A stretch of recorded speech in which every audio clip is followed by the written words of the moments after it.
The lies abound. Rashida Tlaib, this despicable Congresswoman, she wants to demonstrate that Israel is creating starvation in Gaza. The only picture that she can find is a picture of a boy by the name of Fadi.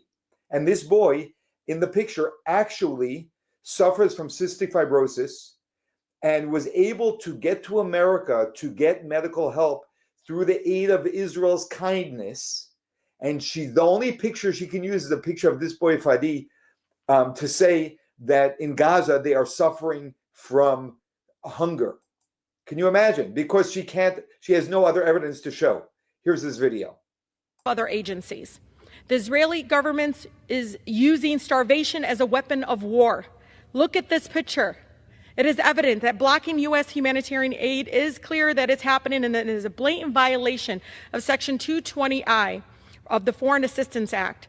In a letter to the Israeli government on October 13, Secretary Blinken acknowledged that the Israeli government is violating U.S. law by blocking aid and gave them 30 days to comply. The letter demanded 350 trucks to be allowed into Gaza per day. And guess what? According to Israel's own data and own government, only 57 trucks were allowed into Gaza per day in October, if that's even true. And this is the lowest amount of aid into Gaza in a year. On November 1st, top United Nations officials said the entire Palestinian population in northern Gaza is in an imminent risk of dying from disease, famine, and violence. This week, Mr. Speaker, Secretary Blinken exposed his lie by announcing that there will be no change to any policy, despite admitting that the Israeli government has still failed to comply with all of their demands. Secretary Blinken has continued to lie to Congress and should resign. U.S. law is very clear. No nation blocking U.S. humanitarian assistance can receive U.S. weapons.